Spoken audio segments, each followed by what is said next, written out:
Hello, good afternoon, everybody. I'm gonna give it a few moments for everybody to hop on and we'll get things going. How's everybody doing today? Let me make sure everything gets posted. Still in some DGen longs on Bitcoin, which I'm gonna exit soon. Alright, cool.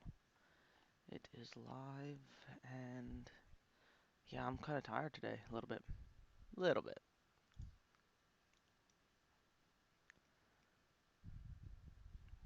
Man, futures, dude. I thought it would've been. Where's the dump? Come on, bring it on. I'm not really positioned for a dump, but everybody and their friends are all ready for a dump. I don't know what to say, but I'm gonna give it another minute more for everybody to hop on and my Discord to hop on, and we'll get going. XRP's finally going for it without me. Very disappointing. XRP. Last time it pumped was April 30th. It's coming back to this point. Let's see if it flips back over. I was hoping to get it lower. Might just pass on it altogether. Bitcoin still going. Should be time to short soon. Right at the green line. Maybe a little higher. We'll keep in this. We'll see what happens here. But it's getting to the top. First, yo, testosterone. Yes. You just won yourself a free lifetime subscription of Diane Bowl. So, get ready to get swole. Alright, I think we have enough people here. We can get going. Yeah, how's everybody doing? We're gonna go. Ooh, this one's gonna be a little quicker of a stream than usual. I got some salmon cooking and some food cooking, and I want to eat that really bad. So I'm gonna try to go through the markets real quick. Legacy and crypto. We'll do real quick crypto because there's not really too much going on here. I'm in this like stupid silly short I got in with you guys last night for the ones that were watching late at night. We'll see how this goes. I don't think this is gonna be going breaking out up past over here, this level right over here. I highly doubt it. I mean, that's very hard to believe for me right now to think that's gonna go ahead and break through. If it does, awesome. Like that's great. Um, that's pretty much it there. I can go ahead and switch out to the daily over here.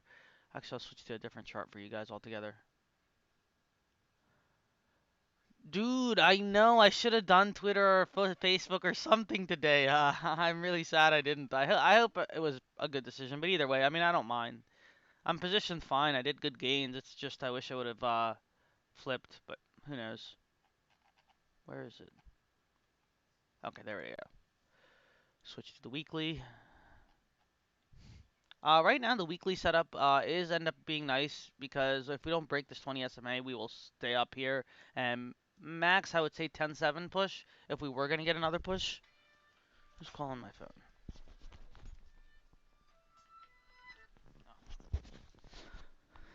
Yeah, so if we do go ahead and push through that area, we'll definitely go ahead and see new highs. And if we do go ahead and see this area break and we see this 10-4, 10-5 level area hit, I mean, that'll be a start of something big. We might even see like 20K, 22K at that point.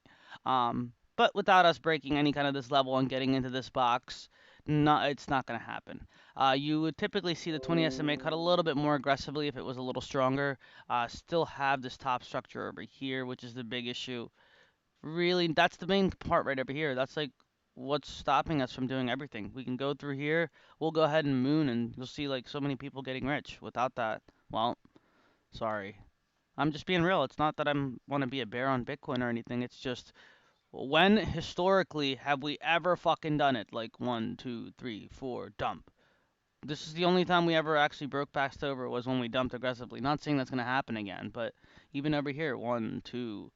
Where's the third one? I would say the third top will probably end up being over here around 82 if we break down. So let's see. As of right now, nothing crazy. New USD still retracing. Seal. Apparently the team's dead, so I'm probably gonna get out of this trade. ETH USD is a big thing that everybody's looking at. This one actually ended up being really nice. We've been talking about this one every stream. This diagonal line never broke, so alt season is still engaged. We're at this final structure over here. If we can go ahead and break this over 228, I believe I told you guys the target's up around here, like 250, 270 area. So we'll go ahead and see how this reacts over here. First level will be 240. If this 240 can go, we will definitely go ahead and see this 270 level. XTZ Euro News. Let's see. I have to be default bullish on Tezos. Like every play I'm looking for on Tezos is a long. Who's calling me? Dude, nobody calls me all day, and then they start calling me the minute I start streaming. Leave me alone. Okay. Oh, that was a Tinder match. Hey, and she's ugly. Okay. Let's see. AGI not going on. Double topped. Yikes. Doge. Nothing. Litecoin USD. We talked about Litecoin USD yesterday on over here.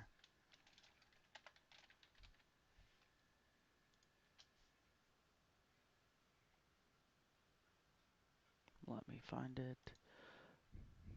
Yeah, we did the little study over here yesterday with the bebop on. Um, Basically with Litecoin right now, I am by default long, but I also have a short play in as well. So I'm a little bit of both. Nothing has been executed yet because what I'm looking for here is I'm looking for a clear over this level or this level. Right now, everything's getting very tight over here on this VWAP. Let me go ahead and turn this up. Ichimoku's off for now. So everything's just trending on the POC for Litecoin. It's gonna make a move one way or the other. I know it sounds a little stupid, like oh, it's gonna go up or down, but I mean, it's literally that's what's gonna happen. Like if we end up seeing candles close over up to here, you're gonna go ahead and see this level like $60 levels, 55 at the latest, at the lowest, end up hitting, and then on the downside, you're gonna end up seeing like 33. So if you're positioned yourself on BitMEX or whatever, you'll make some good gains if you do it. So just watch these levels. If you have Trend Spider, check that shit out. It's really good. Check the ether, bro. Dude, I just checked the ether, bro. But I will check it one last time. Not much going on, dude. That trend line, it's been holding since March 20th, so it's been riding up. This bad boy just needs to break one more level of 240, and then you'll see 270, and then well, we'll go on so on. But that's a little much to think it's gonna hit 300 again. Legacy. Let's check out SPY and SPX. SPX today, man. So now let's do SPY. Another gap up. We're now at the point where, let me go ahead and extend this line. I would say that would be the next target. I mean, a lot of people are still going a little bearish. So if I was going to go bearish and I was forced to pick a bearish target, I would say for now, let's just aim level by level. Let's go ahead and see if we end up gapping down and going beating this structure down here. If we go ahead and do that, then we have a gap fill that we can aim for down here. But I really don't want to try that shorting game again a little early. So I'm a little nervous there. But I did end up closing out a couple plays. I don't know if anybody was following me on them. But if you look at GE, Dime put me on this one. Luckily I noticed on time. Sorry, there's a lot of those things anchored. But main focus was that it got rejected on the Ichi cloud up here and didn't end up doing too good. So early in the morning, if I would have woke up early in the morning, I would have been able to close a better profit than I did, but I woke up 2, 3 hours late. So, but I got out of here. I think this is going to come back down because it got rejected up here and is coming back down the cloud. So, good thing I got out of GE when I did. There's Ford, which I didn't check, which I can check with you guys. Yeah, Ford was due for a pullback. That's normal. Let's see where it's at. Yeah, I mean, that's top of the clouds, top of that. Support. So yeah, I think this will come down to a little bit of a leg down right around here. I think I have a better plan drawn on Ford over here. Yeah, here's a better plan on Ford. Let me go ahead and turn on Ichi. And let's go to the daily. So, with price action being in the clouds, I think right here with this top, dude, this was working out pretty perfectly. All right, so it'll come back down over here, a little bit of range down here, maybe a little bit more destruction, but then it's going to pop. Right now, future clouds are opening up nicely. A little bit of a pullback. I mean, everything is a little extended, so normal to see a pullback here. I'm positioned for Ford 115 $10 strikes. Pretty cool if you ask me, because if I switch over to the weekly, you have higher levels up here if we end up clearing. So a clear on 651, I think I'll make money. Staking on Coinbase. A lot of people keep saying that they're going to be making their money on Coinbase because it's coming out with their rewards or whatever. Their staking rewards are going to be coming out. So people are excited. Bank of America. Rejected up there. So I also got out of my XLF play too. That was the other one that I was in. Uh, it basically hit the target that we've been talking about every stream. Uh, this one hit to the top of the clouds, so a little bit of a retrace right now. It didn't fully gap fill, but it did hit the top of the target. So let's just see what happens. Maybe Monday. We'll go ahead and do another one. Gold is another big focus over here. Gold is about to do a bearish TK. Yo, who is the MVP that did the follow? Why don't I see my box to see you guys? Who was it? Sherpton, MVP. Let me see. Where is my box? Yeah, weird. I can't see your guys' stuff anymore. I'll have to fix that. But yo, thank you for the follow, man. So yeah, big thing over here with gold is, I mean, everybody's pulling out a bearish narrative. At least they did it at a top and not a bottom. So bearish TK happens over here. You'll go ahead and see this come down to over here. This is still the main structure box that we have to worry about. If this doesn't break, there's no need to go bearish on gold just yet. I'm gonna go bearish once this breaks, or it looks like this wick is gonna get ran. So we have two levels over here we'll focus on. 1650 being the worst case, and 1682 being the first level. As long as these things stay intact, I think gold is good. If you know, well, we'll go over order flow too now. That's Simone. Let me go let me take it out. Wait. Oh, no, I got some time. Order flow. Let's check order flow real quick. Today, right at closing, was the one that I want to talk about.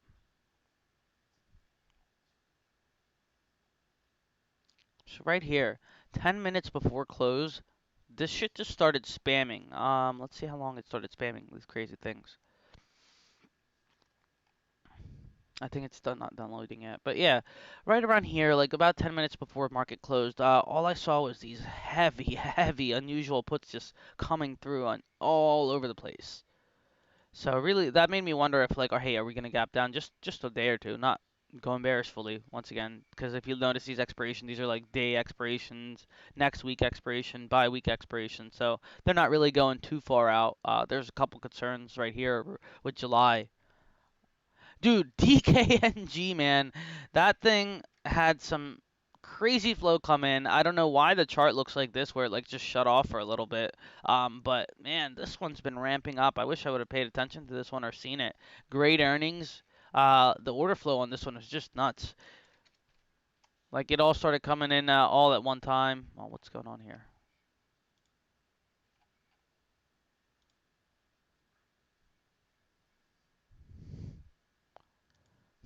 Hold on. Yeah, man, look at all this order flow. These guys are all expecting $50 targets on this one. And, I mean, these weren't priced that bad either. These were priced around 60 cents, $1.29, sub $2. So, I was so close to playing one of these.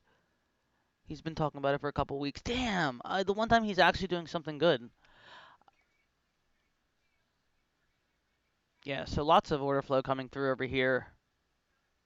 This I might play if we get a little bit of a pullback. I think it'll come through. So out of all of flow today, there was one put coming through. Ones that I did also want to play were EEM. EEM was coming through with some interesting plays, especially the fact that they're all bearish on EEM. So I was debating on playing the 619 puts over here. I was a little late to it, I'm not gonna lie, so I didn't end up playing it. But I am looking at this with these right over here. These came in at the end of the day. These are priced out a little bit more because we were a little at a weird spot, but I think it'll pay out. Let me go here. ETFs. Here's another one with the 50-50 right over here. If it breaks into the clouds, it's going to end up coming down. If it doesn't, we're over the clouds and ready to fill this upper gap up here. What else do we have? EEM, same other one. If it's up at the top of the clouds, so if it breaks this cluster down over here, we're going to end up seeing this come down to the bottom of the clouds, if not lower. So right now, the trend's undecided. For me, it looks bullish because right now everything's opening up. So pop over here to 38. I think it'll be confirmed that the following pop will be up here towards this gap fill. EFA. This one has been really nice. I completely missed talking about this one on all my streams. So I missed the play altogether, but this is one I really like playing. This is semiconductors. Those things have been riding up. So broke into the clouds. This is what I expect these ETFs to do. Almost the exact same thing. Is once you break out of the clouds, you'll see three gaps up, and they'll be aiming for those upper gap fills. So I'll be looking for a pullback on EFA to go ahead and play. this upper gap up here. So hopefully I can get some consolidation. I would like a pullback around. Well, I would like them to fill this lower gap before we take off around 58. BRZU, this is such hell of a setup. This thing tanked so much. So right now we are inside the clouds. As long as we don't break outside the clouds or we don't end up breaking this little structure right over here, I think this thing will pop. I'm still waiting for order flow to come in, so I haven't seen anything come in for it yet. All right, now it's definitely time to take out the salmon. One sec.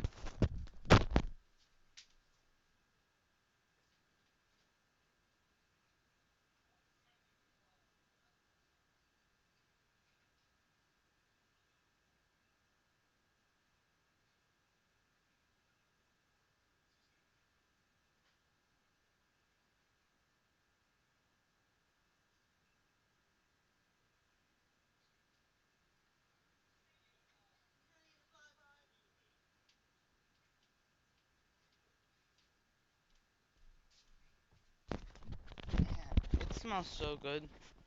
Um, can you organize order flow and cheddar flow by size largest to... Yes, you can actually. So that's actually a good thing to check out.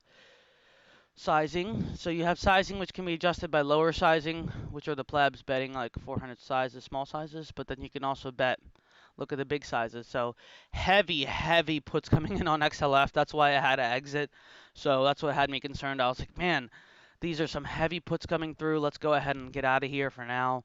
Same with GE. I mean, like big things came up early this morning. As you can see, 114, 143, well before close. Hold on, sorry.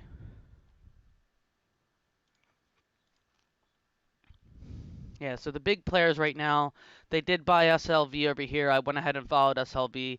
I think my plays for SLV are 717. Let me open up my phone. I'll tell you guys. So, what I entered in for SLV is, so I got $16, 717 calls for this one. Um, I'm right around, I mean, they dumped down a little bit from, they were around $1.20, so now they're placed around 85 cents. So I figured that was a good enough re-entry for me, especially with nice amount of time.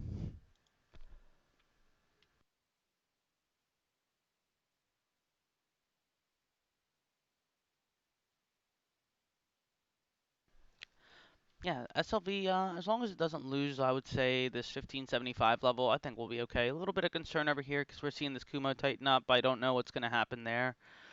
But daily structure seems fine. Everything's opening up good. I think if we can get this little gap up and push out tomorrow, I think this will be pretty nice. So let's see what happens over here with SLV.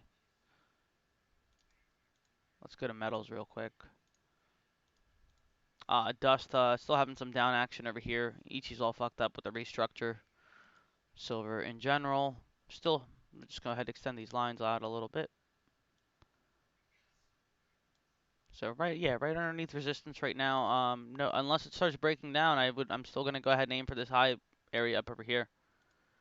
GDX, I saw some flow coming in, which is interesting because we're switching over the structure over here, and we ended up holding on the Kijin. So I was really tempted to get in on this one. Let's go check GDX. Yeah, GDX, you had a lot of players. 99% bullish today for GDX. Everybody and their mother was buying GDX, and they were buying nice plays. None of this gamble shit that they were doing. Look at this. The shortest expiration was 619. So none of these guys are degenerately playing. So that was really interesting to see this one come through like that one. What do you think of social media executive order? I mean, I don't. I would take it seriously if there was like a legitimate reason to pull it up. I mean, people are probably gonna short just to short, but I mean, is that gonna stop the companies? No. Out of all that executive order, I saw a little hint of it that said something about stopping their ad revenue or like stopping ads or some shit like that. And I know a lot of these companies rely on ads. So if that part goes through, yeah, these companies will probably take a hit. How that'll affect financially or on the chart, I don't know. Just because I'm not a fundamental trader, so I don't know how those things affect these kind of companies or the data of it. Let's see. I mean, I would want to go ahead and see what the flow says. I don't like taking trades unless the data speaks to me or unless the chart speaks to me. So I don't care what the news is, unless it's something that is very easy to play. Like right now, this is a yikes. Let's go over here actually. So we have Twitter over here. Let's go ahead and anchor it from this one. All right, it's over there.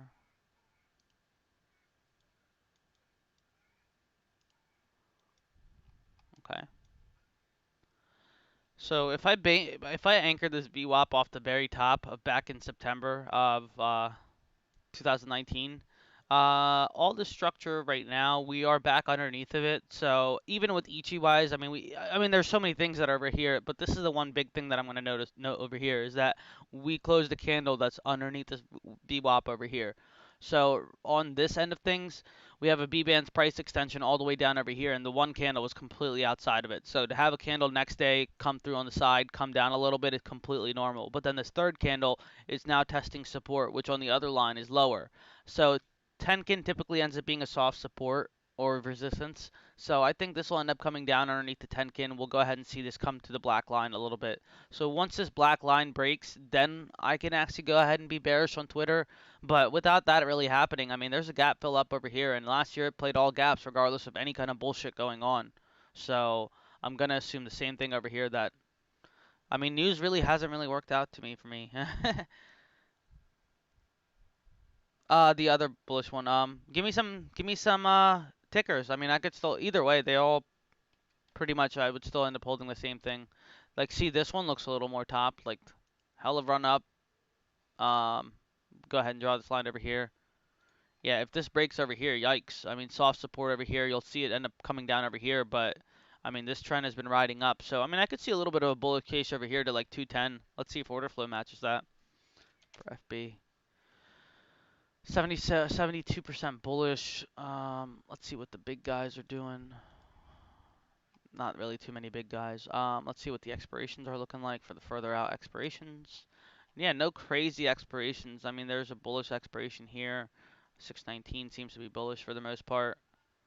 As we get down, I mean, for today, this looks bullish. The one you were looking at before Twitter. Which one was it before? Oh, GDX. Yeah, that was. I think it was GDX. No, yes, GDX had hella order flow today, man. They had so much order flow. Let's check GLD. And like the thing with this was these guys are block players. So when I mentioned block player to you guys, that basically means it's a guy that has good size of money, and they're not just going out and being like, yo, let me go ahead and fill out my position right away. What they're doing is hey, I have, let's say, $1 million to play with, but I'm gonna go ahead and play with 200K. But what I'm gonna do is I'm gonna go ahead and buy this shit in like 10K increments, 20K increments. I'm just using those numbers as example. Typically they're bigger numbers, but that's what a block player is. You're buying in sections and you're a bigger player. So that means that you might not be done buying. But what I'm noticing over here is low OI positions over here on GDX. 1218, hell of time. I mean, I'm almost tempted to take this myself. So low OI, low volume. The volume doesn't supersede the OI that much on most of these. Actually, for all of these, except yeah, this one it supersedes. I would probably end up passing this one, but yeah, I mean, clearly somebody's building OI over here. They're not just inside trading not just volume trading over here. So that's what really leads out to me. Some people like this kind of stuff right over here, is where they see the high OI and they see people building in a position over here.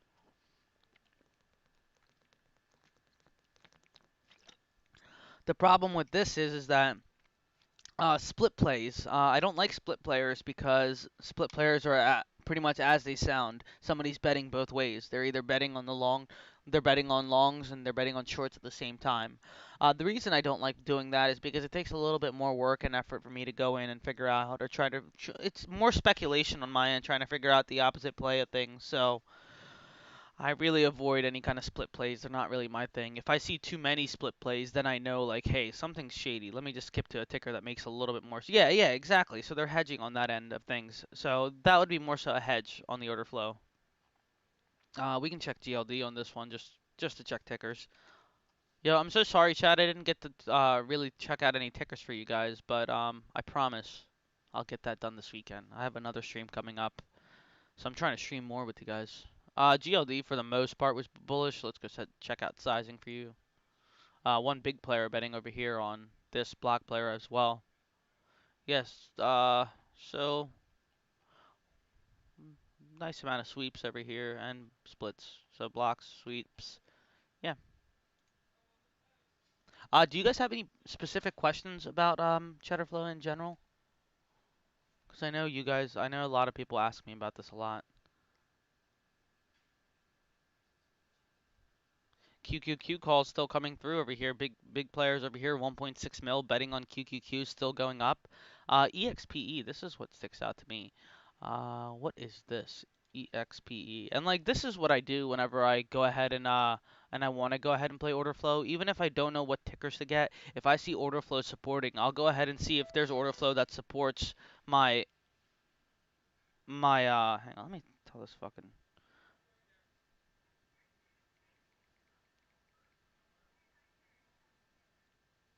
Jesus Christ, she keeps calling me. Okay. So yeah, this is the one right now. I'm seeing call flow for 121. I mean, it's not a stupid bet. They're betting with a decent amount of time. I like this one more so than this one.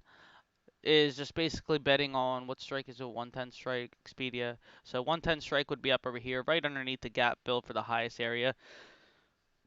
If we go with the mindset that all gaps are gonna fill, these guys are gonna make money. Simple as that. Right at resistance over here, a little flip over here. 95 would be the last target before we end up going over there. So if we can go ahead and flip over 95, I think this will come up over here easily. Maybe not exactly up to there, but those guys that are doing those calls over there really will make money.